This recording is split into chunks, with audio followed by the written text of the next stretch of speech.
Hello students, today's हम लोग lecture 14th of function start करेंगे।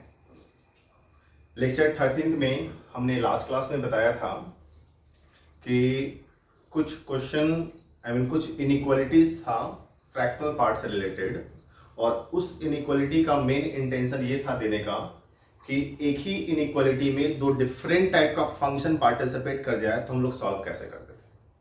ग्राफिकल एनालिसिस, ग्राफिकल मेथड्स बता रखा हूं ना। कुछ फ्रैक्शनल पार्ट से रिलेटेड इनइक्वालिटी में हमने शॉर्टकट भी दे दिया था। हमने बोल दिया था घर पे जाकर उसको ऑब्जर्व कर लेना, यूज करने का तरीका भी सिखा दिया था।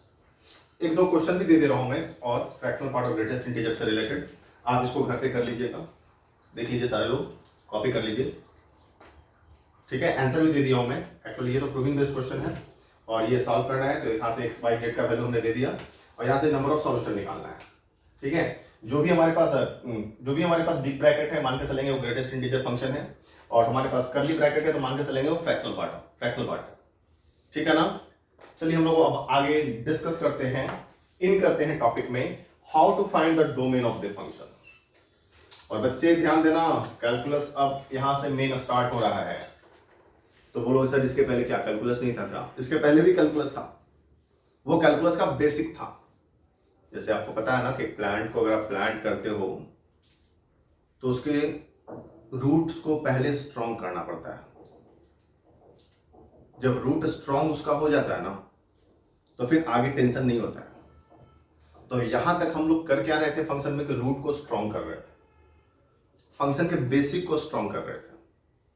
और ये बेसिक क्लियर है, गारंटीड डोमेन में कहीं कोई प्रॉब्लम नहीं होगा, ठीक है ना। और डोमेन में हमने जो बता रखा था इसके पहले क्लास में कि हमारे पास sign scheme wavy curve method, फिर मॉडुलस इनइक्वालिटी, उसके बाद लॉगरिथमिक इनइक्वालिटी, उसके बाद एक्सपोनेंशियल इनइक्वालिटी, उसके बाद ट्रिग्नोमेट्रिक इनइक्वालिटी, ये 5। और जितना हमने फंक्शन में बता रखा है फंडामेंटल, 5 के अलावा ये सारा आपका फंडामेंटल अच्छा होना चाहिए। मतलब इतना सारा टॉपिक आपका अच्छा होना चाहिए अगर डोमेन को चाहते हो अच्छा कर ले तो। और गारंटी अगर ये अच्छा होगा डोमेन में कहीं को प्रॉब्लम नहीं आएगा, और जब डोमेन में प्रॉब्लम नहीं आएगा तो रेंज में प्रॉब्लम नहीं आएगा, क्योंकि आपको पास पता है कि डोमेन का जो करस्पॉन्डिंग वैल्यू होता है वो रेंज कहलाता है। तो आइए हम लोग लेके चलते हैं डोमेन ऑफ द फंक्शन को स्टार्ट करते हैं। Domain of the function, domain of the function के बारे में हमने बता ही रखा है कि डोमेन ऑफ द फंक्शन होता क्या है। तो बोलते हैं कि हम लोग ना कि y equal to f x में x का वो वैल्यू जिसके लिए एफ एक्स डिफाइंड हो, फिर से x का वो वैल्यू जिसके लिए एफ एक्स डिफाइंड हो, उसी वैल्यू को एफ एक्स का डोमेन हम लोग कहते हैं। इसको वेन डायग्राम से हम लोग फर्स्ट डेफिनेशन में फंक्शन का जो दिया था मैंने उसमें समझा रखा हूं मैं कि हमारे पास a और ये b हुआ, ये f, ये अल्फा बीटा गामा 1 2 3, अल्फा से 1, बीटा से 2 और गामा से 3। तो ये फंक्शन हमारे पास अल्फा बीटा गामा के लिए डिफाइंड है। तो यहाँ पे डोमेन ऑफ द जो फंक्शन बोलेंगे अल्फा बीटा और ये क्या गामा, और डोमेन का जो कोरस्पॉन्डिंग वैल्यू होता है उसको हम लोग बोलते हैं रेंज। तो रेंज ऑफ द जो फंक्शन हमारे पास होगा 1 2 और क्या 3। मतलब यहाँ पे हम लोग बस जस्ट डिफाइन कर रहे हैं कि डोमेन ऑफ द फंक्शन होता क्या है। अब उसके बाद हम लोग डिफाइन करेंगे कि हाउ टू फाइंड, उसके बाद हम लोग डिस्कस करेंगे how to find the domain of the function. But before how to find the domain of the function आपको जो स्टैंडर्ड रिजल्ट आपको लर्न करना है कि इस फंक्शन का डोमेन क्या होता है, इस फंक्शन का डोमेन क्या होता है, ये लर्न करना आपकी मजबूरी है। तो सबसे पहले आइए लेके चलते हैं सब स्टैंडर्ड रिजल्ट्स।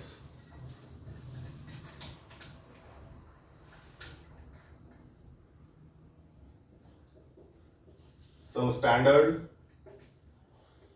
रिजल्ट्स यहां पे लिख देते हैं हम लोग फंक्शन, और यहां पे लिख देते हैं इसका करस्पॉन्डिंग डोमेन। इसको लर्न करना है बेटा, ध्यान देना सब लोग। ये लर्न करोगे तभी आपके पास how to find the domain of the function clear हो पाएगा।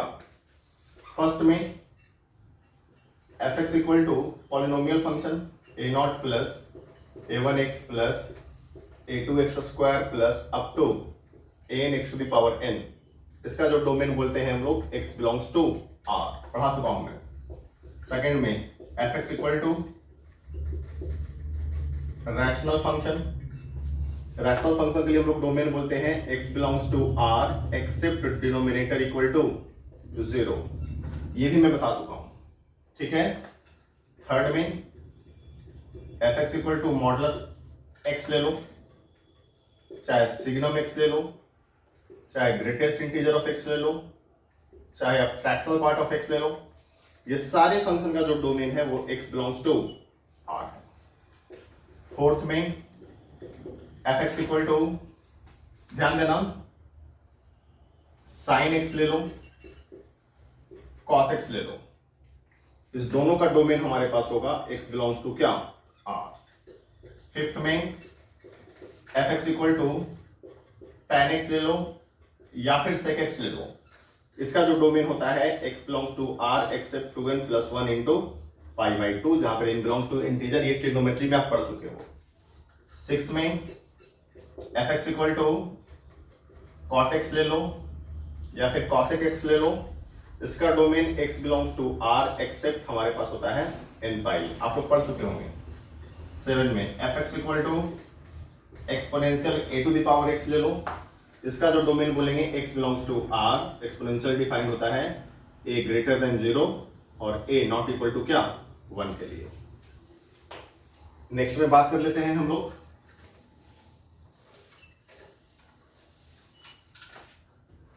एट में f x equal to log base a argument x ले लो, इसका जो डोमेन बोलते हैं x greater than 0 provided a greater than 0 a not equal to 1, मतलब मेनली लॉग को डिफाइन कर रहा हूं मैं, और क्या। नेक्स्ट में एफ एक्स इक्वल टू कुछ आईटीएफ ले लेते हैं हम लोग। आईटीएफ बोले तो इनवर्स ट्रिग्नोमेट्रिक फंक्शन, जो 12th में है ट्रिग्नोमेट्री का एक चैप्टर इनवर्स ट्रिग्नोमेट्रिक फंक्शन, उसका हम लोग डिस्कशन करेंगे फंक्शन के जस्ट बाद, फंक्शन जब आपका खत्म हो जाएगा तब, बट उसकी जरूरत पड़ेगी उससे रिलेटेड इनइक्वालिटी में, तो उसके बारे में थोड़ा सा इंफॉर्मेशन मैं जरूर दूंगा फंक्शन जब मैं बताऊंगा। तो फंक्शन जब मैं how to find the domain of the function जैसे ही मैं I mean to say start करूंगा आगे आपके पास पढ़ाने के लिए, जैसे ही इनइक्वेशन इससे रिलेटेड आएगा देन कुछ इनइक्वालिटीज को हम लोग डिस्कस करेंगे आईटीएफ से रिलेटेड, मैं आपको बता दूंगा उसका कॉन्सेप्ट। तो साइन इनवर्स एक्स या फिर कॉस इनवर्स एक्स ले लो, डोमेन ऑफ द फंक्शन मैं बोलूंगा -1 से +1 के बीच में। नेक्स्ट में f x equal to tan inverse x ले लो या फिर cot इनवर्स x ले लो, domain of the function x belongs to R। Next में f x equal to sec inverse ले लो या फिर cosec इनवर्स x ले लो, domain of the function x greater than equal to 1 और x less than equal to -1। 12th में f x equal to factorial x ले लो, डोमेन ऑफ द फंक्शन जो बोलेंगे x belongs to W, W बोले तो होल नंबर, ठीक है। ये सारा रिजल्ट आपको याद रखना है how to find the domain of the function को समझने के लिए, राइट ना। आई होप सो कि ये सारा रिजल्ट आप लोग याद कर लेंगे, क्योंकि आपका डोमेन अच्छा होना है, डोमेन को आपको अच्छा करना है। तो आइए लेके चलते हैं how to find the domain of the function.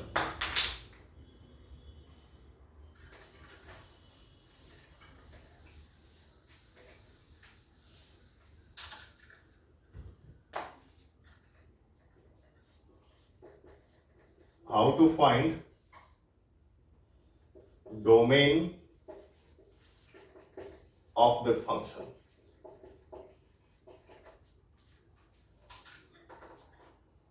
हम लोग करते क्या ना कि इसको क्वेश्चन के तरीके से डिवाइड कर देते हैं, मतलब क्वेश्चन का टाइप 1, क्वेश्चन का टाइप 2, क्वेश्चन का टाइप 3, उससे आपको समझने में आसानी होगी कि इस तरीके के क्वेश्चन के लिए हम लोग ऐसा कॉन्सेप्ट यूज करेंगे, इस तरीके के क्वेश्चन के लिए हम लोग ऐसा कॉन्सेप्ट यूज करेंगे। अगर वो तरीका आपको समझ में आ जाएगा ना, तो जब भी न्यू क्वेश्चन को आप बनाओगे ना, तो आपके पास माइंड में ये चलेगा कि नीरज सर नीच तरीके का क्वेश्चन के लिए कौन सा कॉन्सेप्ट बताए थे, हमने भी वही कॉन्सेप्ट यूज करना है।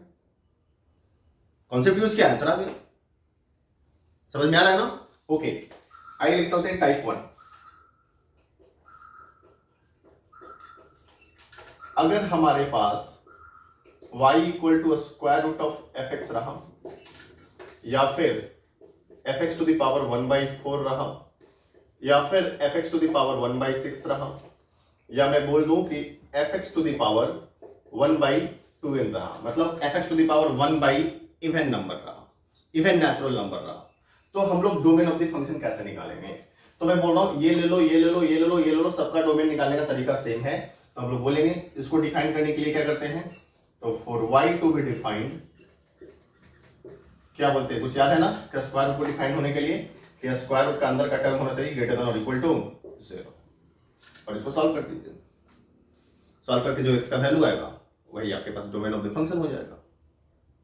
मैंने जो बोला सबको समझ में आया कि नहीं आया?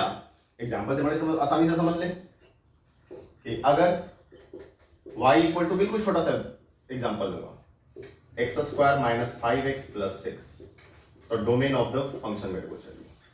तो आप बताओ, स्क्वायर रूट से रिलेटेड हमारे पास क्वेश्चन है, तो सॉल्यूशन में बोलेंगे ना for y to be defined, ध्यान दे रहे ना बच्चों, क्या x square minus 5x plus 6 must be greater than equal to 0। Signs के मेथड से निकाल दो x का वैल्यू, तब बताओ x minus 2 into x minus 3 greater than equal to 0। Signs के मेथड x का वैल्यू 2 x का वैल्यू 3 पढ़ चुके हो बेसिक मैथमेटिक्स में, इस पे ज्यादा दिमाग खराब करने की जरूरत नहीं है। 3 से बड़ा कुछ भी पुट करोगे तो पॉजिटिव, ये नेगेटिव और ये पॉजिटिव, हम लोग को लेना है पॉजिटिव, इसका मतलब पॉजिटिव वाला पार्ट ये और ये वाला पार्ट सॉल्यूशन का आंसर, सॉल्यूशन का पार्ट होगा, आई मीन आंसर होगा। तो x less than equal to 2 union x greater than equal to 3, domain of the function निकल गया। मतलब बोलना चाह रहा हूं मेनली हमारे पास ये कंडीशन है, ये कंडीशन जैसे ही आप लिख लिया, आपने लिख लिया, तब तो भैया डोमेन तो गया, अब तो बन गया इनइक्वालिटी, इन इक्वेशन, और इन इक्वेशन को जैसे मर्जी वैसे सॉल्व कर लो। आई मीन टू से राइट डायरेक्शन में, ये नहीं कि जैसे मर्जी वैसे करने की समझाई, जैसे मर्जी वैसे गलत सलत सॉल्व कर लिए, ऐसा नहीं करना है।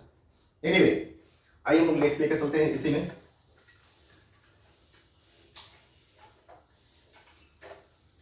जैसे सपोज करो, अगर हमने क्वेश्चन में ये दे दिया सेकंड में fx इक्वल टू, अच्छे से समझना, greatest integer of x minus 2 divided by 3 minus greatest integer of x और whole to the power 1 by 20 और मैंने बोल दिया डोमेन ऑफ द फंक्शन बताओ। ध्यान देना, 1 बाई इवन नेचुरल नंबर, इसके लिए वही फंडा लेके चलेंगे हम लोग सॉल्यूशन में। For fx to be defined,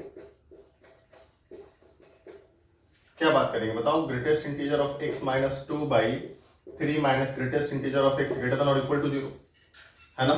अब ग्रेटेस्ट इंटीजर से रिलेटेड इनइक्वालिटी आया, तो थोड़ा इसको आसान करने के लिए, समझने के लिए आसान हो जाए, इसको हम लोग थोड़ी देर के लिए मान लेते हैं t। तो हमारे पास कितना आ जाएगा बताओ, t minus 2 by 3 minus t greater than equal to 0। अब तो ये साइनस के मेथड से निकाल लेंगे t का वैल्यू 2 और 3 से बड़ा कुछ भी पुट करो तो नेगेटिव, ये पॉजिटिव और ये नेगेटिव, हम लोग को लेना है पॉजिटिव। पॉजिटिव लेने का मतलब क्या है कि p का वैल्यू जब भी लाई करेगा तो 2 से 3 के बीच में, ध्यान रहे इक्वलिटी साइन है, इक्वलिटी साइन डिनोमिनेटर के रूट्स पे नहीं देंगे, न्यूमरेटर के रूट्स पे देंगे। t का वैल्यू निकल गया, अब t को रिप्लेस कर दो ग्रेटेस्ट इंटीजर ऑफ x से, तो 2 लेस देन और equal to greatest integer of x less than 3। अब यहां से सॉल्व करना है, मेरे को x का वैल्यू निकालना है, तो इसको और आसानी से सॉल्व करने के लिए क्या करते हैं कि यहां से यहां तक a मान लेते हैं और यहां से यहां तक b मान लेते हैं। ऐसा बहुत सारा स्टेप हम लोग बेसिक मैथमेटिक्स में 11th वाले चैप्टर में पढ़ चुके हैं, और दोनों से सॉल्व करके दोनों से x का वैल्यू निकाल लेंगे और लास्ट में दोनों के से इंटरसेक्शन ले लेंगे। तो आप बताओ, ग्रेटेस्ट इंटीजर ऑफ x का value greater than equal to 2, solve करने का आसान सा तरीका, नंबर लाइन वाला कॉन्सेप्ट याद करो। नंबर लाइन लेंगे और 2 के नियर अबाउट में इंटीजर प्लॉट कर देंगे, है ना। अब बताओ, ग्रेटेस्ट का वैल्यू 2 या 2 से बड़ा चाहिए, ग्रेटेस्ट का वैल्यू 2 या 2 से बड़ा होने के लिए ऑब्जर्व करो तो x का वैल्यू भी 2 या 2 से बड़ा लेना पड़ेगा। तो इसका मतलब ये है कि हमारे पास x का value greater than equal to 2 हो गया a। तो उसी तरीके से आप बताओ b वाला वैल्यू, देखो b हमारे पास क्या है, तो b हमारे पास है greatest integer of x less than 3। तो सॉल्व करने का सबसे आसान तरीका भाई, नंबर लाइन 3 प्लॉट कर दिया, 1 और 2 प्लॉट कर दिया, सॉरी 3 प्लॉट कर दिया, ये 2 और ये 4 प्लॉट कर दिया। अब बताओ, ग्रेटेस्ट का वैल्यू 3 से छोटा चाहिए, तो ग्रेटेस्ट का वैल्यू 3 से छोटा होने के लिए x का वैल्यू भी 3 से छोटा ही लेना पड़ेगा, क्योंकि 3 से छोटा लेगा तभी ग्रेटेस्ट का वैल्यू यहाँ पर 2 हो जाएगा और 2 इसको फॉलो करेगा। तो यहाँ से हम लोग बोल सकते हैं x इज लेस देन 3, ये हम लोग b और लास्टली हमारे पास a इंटरसेक्शन क्या लेके चलेंगे b। तब बताओ, greater than equal to 2 less than 3, तो दोनों में कॉमन 2 से लेकर 3 के बीच में, this is the domain of the function. मैं देखो बार बार बोल रहा हूँ, मेरा इंटेंशन ये नहीं कि ये इनइक्वालिटी को मैं सॉल्व कर रहा हूँ, मेरा इंटेंशन बस क्लियर है कि हमारे पास fx का पावर 1 बाई कोई भी इवन नेचुरल नंबर हो तो सबको डिफाइन होने के लिए fx must be greater than equal to 0 और उसको सॉल्व कर दो, है कि नहीं। एक छोटा सा क्वेश्चन और डिस्कस करते हैं।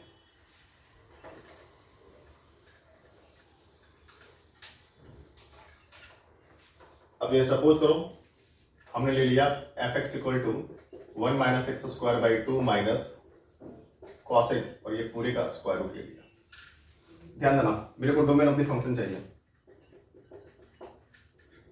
है ना, स्क्वायर रूट से रिलेटेड है। तो आप बताओ, हम लोग सॉल्यूशन में ही बोलेंगे ना कि for fx to be defined,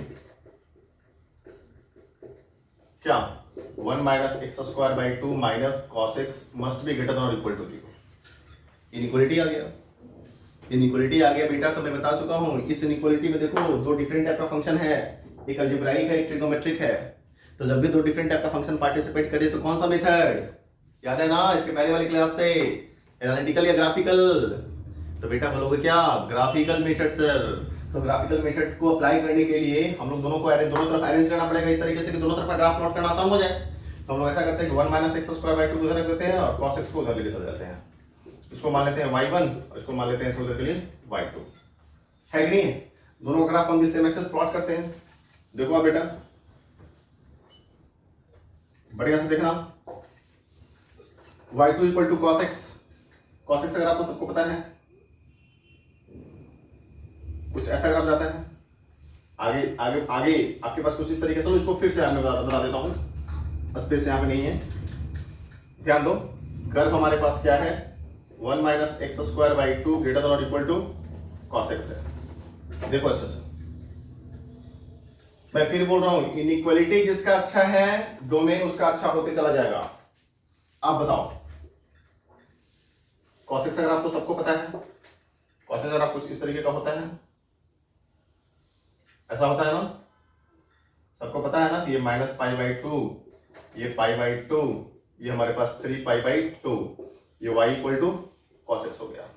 अब 1 माइनस एक्स स्क्वायर बाई 2, इसको पहले रफनेस केस कर देता हूं 1 माइनस एक्स स्क्वायर बाई 2।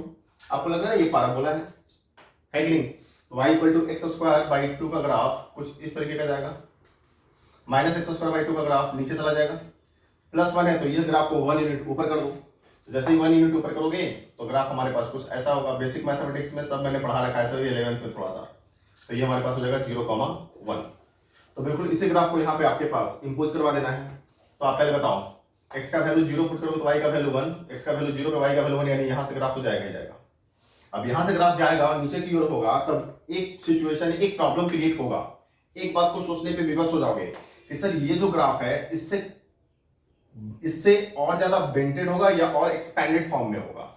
तो मैं बोल रहा हूं ना कि आप इसको बेंटेड फॉर्म में रखना, इससे और कुछ इस तरीके का जाएगा ग्राफ। बोलो सर ये ऐसा कैसे हो गया?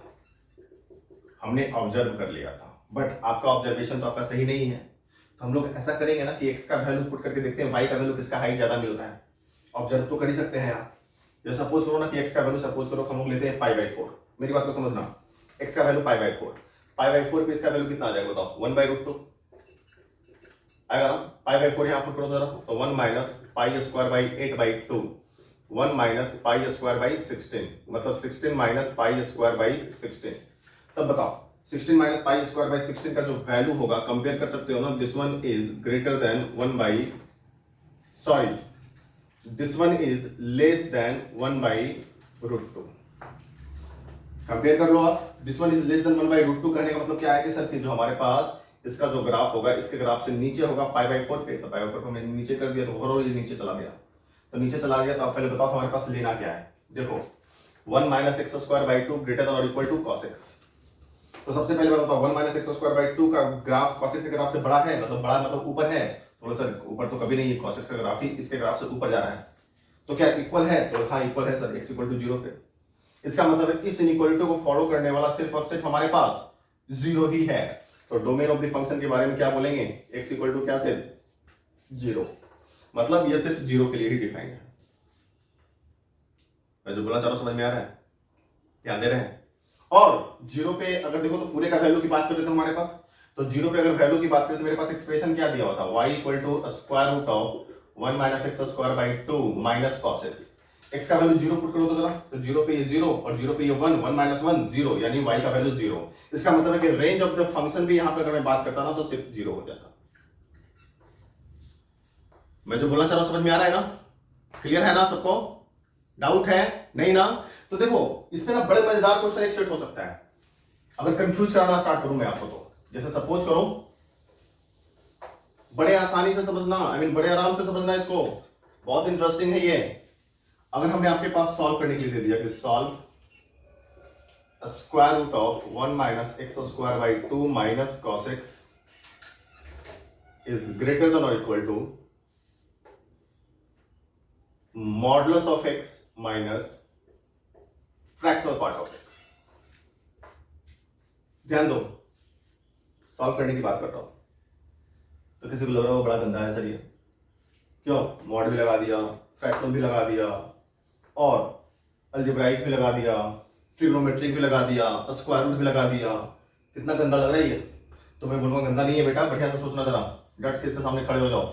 क्या इसका वैल्यू भी हमने बताया 0 होगा sir, range of the function बताया ना कि नहीं बताया? तो 0 होगा, तो मैं बोलूंगा लेस देन और equal to modulus of x minus fractional part of x. I mean to say कि यहां से मैं बोल सकता हूं कि सर हमारे पास modulus of x is greater than और equal to fractional part of x. देख लो अच्छे से, modulus of x is greater than equal to fractional part of x. अब यहां से बड़े आराम से क्वेश्चन का आप आंसर दे सकते हो, जो हमने पहले बताया था, याद है ना? ऐसा क्वेश्चन में बता रखा है। लेकिन बेटा वहां से भी आंसर आपका गलत आ जाएगा, पता है क्यों? वहां से तुम एक्स का वैल्यू इंटरवल में बोलोगे। मेरी बात को समझने की कोशिश करना, एक्स का वैल्यू इंटरवल में बोलोगे। जैसे इंटरवल में क्या बोलोगे, तो मैं ऑब्जर्वेशन से मैं बता देता हूं, इक्वल टू हमारे पास होगा, तो इक्वल टू होगा ग्राफ। इसके पहले क्लास में मैंने बता रखा था ग्राफिकल मेथड से, उस ग्राफ को आप चेक कर लेना। उस ग्राफ के तहत ही मैं सोच कर बता दे रहा हूं कि जो सॉल्यूशन होना चाहिए यहां से एक्स का वैल्यू 0 से 1 के बीच में तो होगा ही होगा, ठीक है। और यूनियन हमारे पास एक्स ग्रेटर देन 1 होगा, ठीक है। और यहां से मैं लेकर चलता हूं यूनियन -1/2 से 0 तो होना नहीं चाहिए, बट फिर भी मैं चेक कर लेता हूं सेटिस्फैक्ट्री के लिए।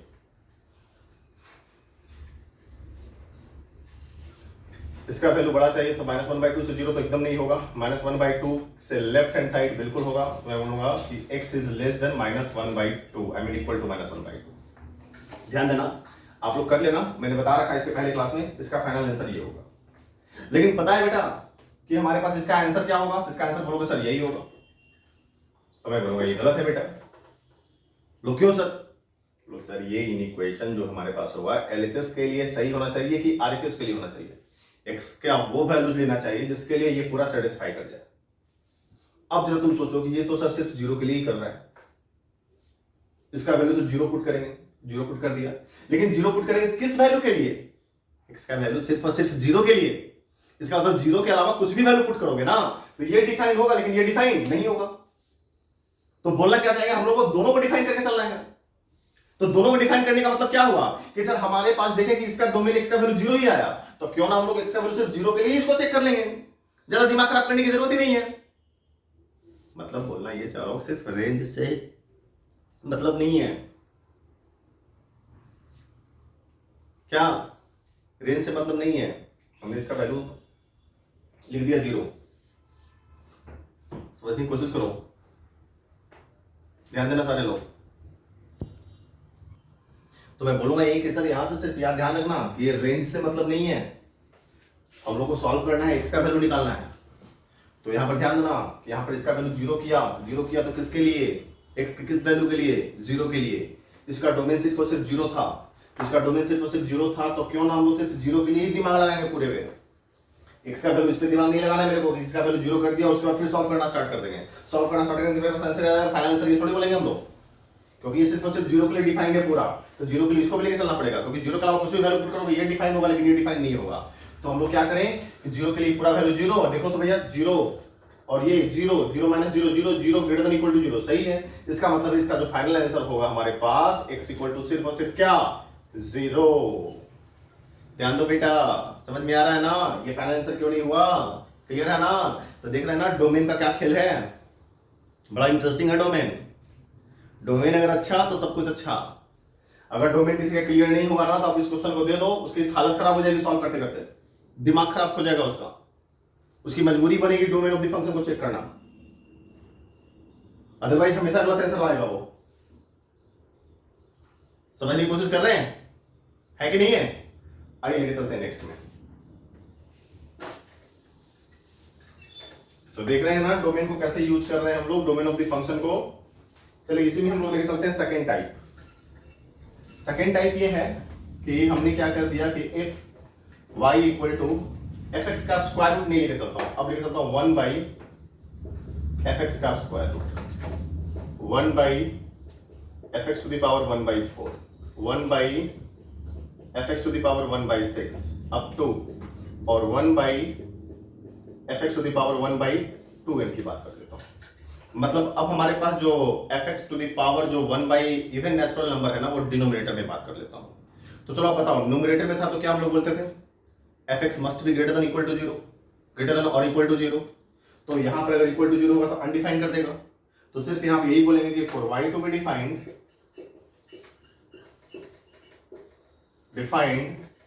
fx must be greater than 0, और इसको सॉल्व कर लेंगे हम लोग। ध्यान दे रहे हैं ना। जैसे बिल्कुल एक छोटा सा एग्जांपल लेके चलते हैं हम लोग कि y equal to 1 by square root of greatest integer of x minus x। मेरे को डोमेन चाहिए इसका, I mean domain of y चाहिए। तो आप बताओ y को डिफाइन होने के लिए क्या चाहिए, greatest integer of x minus x greater than 0, I mean to say greatest integer of x greater than x। तो सबसे पहली बात तो सर ग्रेटेस्ट का वैल्यू x से बड़ा कभी तो हो ही नहीं सकता, मैंने बता रखा है ग्रेटेस्ट इंटीजर में। आई मीन टू से कि हमारे पास डायरेक्टली बोल देंगे x बिलोंग्स टू क्या 5। x बिलोंग्स टू 5 करने मतलब क्या हुआ, याद आया क्या, ये फंक्शन है ही नहीं, it is not a function, it is not a function. I mean to say कि there is no any value of x for which this expression is true. समझ में आ रहा है ना। तो कोई भी एक्सप्रेशन फंक्शन है कि नहीं है अब पता चल रहा होगा कि सारे आप जो ड्रामा है ना, ये फंक्शन एक्सप्रेशन का फंक्शन है या नहीं है, ये सारा ड्रामा डोमेन पे ही बेस्ड है। अगर डोमेन अच्छा है तो पता चल जाएगा कोई भी एक्सप्रेशन फंक्शन को रिप्रेजेंट कर रहा है कि नहीं रिप्रेजेंट कर रहा है, और रिप्रेजेंट किया तो उसी के लिए सारा कैलकुलस है, अदरवाइज इसका कोई मतलब ही नहीं बनता है कि नहीं। तो और नेक्स्ट टाइप का हम लोग लेके चलते हैं टाइप 3। बहुत सारा एग्जांपल भी दूंगा मैं, कुछ होमवर्क में भी दे दूंगा प्रैक्टिस करने के लिए, घर पे प्रैक्टिस करते रहना। पहले टाइप 3 की हम लोग बात कर लेते हैं। टाइप 3, किसी बच्चे का आपके पास अभी ये क्वेश्चन हो सकता है कि सर आपने fx का स्क्वायर रूट बताया, fx टू द पावर 1/4 बताया, fx टू द पावर 1/6 बताया, आपने fx to the power 1 by even natural number ले रहे हो, ऑड नेचुरल नंबर भी तो हो सकता है। तो चलो उसी को डिस्कस कर देते हैं हम लोग कि अगर हमारे पास y equal to fx to the power 1/3 हुआ, fx टू द पावर 1/5 हुआ, करते करते और मैं ले लेता हूं fx to the power 1/2n plus 1 हुआ, ठीक है ना। तो यहां पर सिंपली बोलना है कि domain of y equal to domain of f। याद रखना है कि y का डोमेन वही होगा जो fx का डोमेन होगा, मतलब fx जिस जिस वैल्यू के लिए डिफाइंड है y उस वैल्यू के लिए डिफाइंड होगा। Always it should be remember. जैसे सपोज करो कि अगर हमने ना y equal to x minus 2 to the power 1/3 लिया और इसका डोमेन पता लगाना है मेरे को, तो अब बताओ fx का रोल कौन प्ले कर रहा है, x माइनस 2। x माइनस 2 तो पॉलिनोमियल है, इसका domain x belongs to r है, तो y का भी domain x belongs to r होगा। तो domain of y equal to x belongs to r। x के सारे वैल्यू के लिए डिफाइंड है, चेक कर सकते हो किसी भी वैल्यू पे बिल्कुल बड़े आराम से। सपोज करो कि हमारे पास x का वैल्यू ले लेते हैं -6, तो -6 -2 -8 का पावर 1/3 -2। समझ में आ रहा है। अगर मैं आपके पास पुट कर देता हूं यहाँ पर 10, तो 10 - 2 बोले तो 8 का पावर 1/3 2। तो इसके सारे वैल्यू के लिए डिफाइंड है। नेक्स्ट में अगर हम लोग बात कर लेते हैं एग्जांपल में कि y equal to tan x to the power 1/7, तो fx का रोल यहाँ पे tan x प्ले कर रहा है। तो tan x का डोमेन क्या होता है, याद है, पढ़ा रखा हूं मैं, x belongs to r except 2n + 1 × π/2। इसका मतलब है कि डोमेन ऑफ y का वैल्यू भी हमारे पास वही होगा, x belongs to r except 2n + 1 × कितना π/2। तो इसमें कोई प्रॉब्लम नहीं है कि fx जिसके लिए डिफाइन होगा, fx to the power 1 by और नेचुरल नंबर भी उसी के लिए डिफाइन होगा, ठीक है। आइए हम लोग नेक्स्ट में चलते हैं टाइप 4।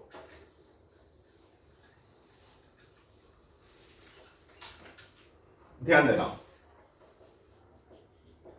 टाइप 4 अब लेके चलते हैं if y equal to 1 by fx to the power 1/3, 1 by fx to the power 1/5, उसी तरीके से और 1 by fx to the power 1/2n plus 1। मतलब कि 1 बाई जो हमारे पास fx to the power 1 by जो ऑड नेचुरल नंबर हो वो न्यूमरेटर में ना होकर डिनोमिनेटर में हो। तो यहां पे भी कुछ उसी तरीके से बोलेंगे कि domain of y equal to domain of f provided fx is not equal to 0। ध्यान देना मेरी बात को, क्या लिख रहा हूं मैं कि पूरे का डोमेन वही होगा जो fx का डोमेन होगा, बट ये ध्यान में रखना है कि एफ एक्स का वैल्यू जहां जहां जीरो होगा वो डोमेन का पार्ट नहीं होगा, क्योंकि वो जिस पर्टिकुलर पॉइंट पे जीरो होगा ये पूरे को अनडिफाइन कर देगा, है कि नहीं। जैसे सपोज करो कि हमने एक छोटा सा एग्जांपल कुछ ऐसा ले लिया कि f y equal to 3/x - 2 to the power 1/3। Domain of y की बात करूं तो एफ एक्स के बदले नीचे हमारे पास देख लो ये कहां पे जीरो होगा 2 पे, बाकी तो ये सारे पॉइंट पे डिफाइन होगा। तो डोमेन ऑफ वाई की बात करूं तो x belongs to r except क्या 2, है कि नहीं। नेक्स्ट एग्जांपल की मैं बात कर लेता हूं। जैसे सपोज करो कि अगर हमने दे दिया y equal to 1/sec x to the power 1/21 domain of y निकालना है मेरे को, ठीक है। तो आप पहले बताओ हमारे पास ये sec x कहीं पे जीरो होने वाला नहीं है, sec x का वैल्यू कभी भी जीरो नहीं हो सकता है, या पढ़े होगे sec x का रेंज 1 या 1 से बड़ा, -1 या -1 से छोटा। हाँ ये पक्की बात है कि सर sec x अनडिफाइंड कहां पे होगा, तो sec x अनडिफाइंड होगा कब, x equal to 2n + 1 into π/2। तो डोमेन ऑफ y की बात करेंगे क्या, x belongs to r except 2n + 1 into कितना π/2। हाँ अगर हमने क्वेश्चन में ऐसा कह दिया होता कि y equal to 1/10x to the power 1/9 और डोमेन ऑफ y की मैं बात कर लेता, तो आपको ध्यान में ये रखना है कि 10x जीरो कहां होगा n पाई पे। उसके बाद ये भी ध्यान रखना है 10x कहीं पे अनडिफाइंड तो नहीं हो रहा है, हाँ हो रहा है सर 2n + 1 इंटू π/2 पे। तो डोमेन ऑफ द फंक्शन के बारे में क्या बोलेंगे, x belongs to r except n pi इसलिए हुआ क्योंकि वहां पे 10x जीरो होगा, यूनियन 2n + 1 इंटू π/2 ये भी हट गया, क्यों, क्योंकि इस पर्टिकुलर पॉइंट पे 10 अनडिफाइंड हो रहा है। आ रही बात समझ में, क्लियर है ना। तो चलिए इसी लेक्चर को हम लोग आगे बढ़ाते हैं, या फिर इस पे बेस्ड कुछ होमवर्क लिख लो आप, सच के घर से प्रैक्टिस कर लेना, ठीक है बच्चा।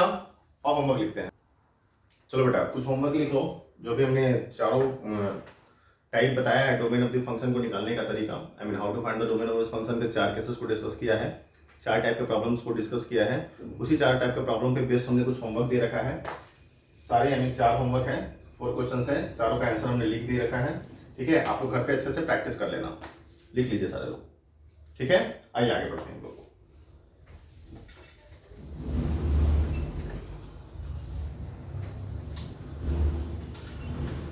नेक्स्ट में हम लोग बात करते हैं प्रॉब्लम का टाइप में। नेक्स्ट टाइप, अगर y equal to log base fx argument gx हुआ, बोले तो लॉगरिथमिक फंक्शन का डोमेन, तो लॉग को जैसे डिफाइन करते हो वैसे डिफाइन कर दो, और क्या। लेकिन for y to be defined क्या करते हैं आप बताओ, argument must be greater than 0, base must be greater than 0, base not equal to 1, ऐसे ही करते हैं ना हम लोग, और बारी बारी से तीनों को सॉल्व करके लास्ट में तीनों में कॉमन ले लेंगे, मतलब लास्ट में हमारे पास first intersection, second intersection, third जो आएगा वो मेरे पास फाइनल आंसर हो जाएगा, मीन टू से वो final domain of the function y हो जाएगा, है ना। इसमें बेस्ड 2 क्वेश्चन भी बड़े आराम से कर सकते हैं। जैसे सपोज करो कि अगर हमने ले लिया y equal to log base x - 3 या मैं log argument x - 10 base 2 - x, मेरे को डोमेन ऑफ y चाहिए। डेफिनेशन लगा दो, बताओ। For y to be defined,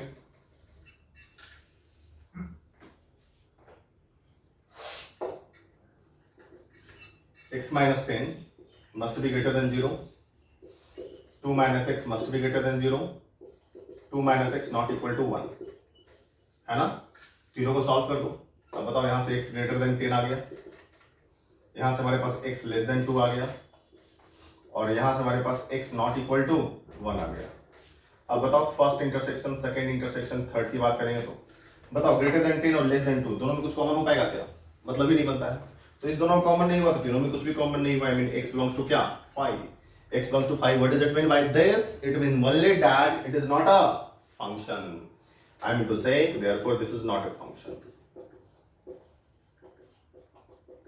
देख रहे हो ना बेटा कि हमारे पास कि किसी भी एक्सप्रेशन को देखते हुए ये कैसे प्रेडिक्ट करेंगे कि वो फंक्शन है या वो फंक्शन नहीं है।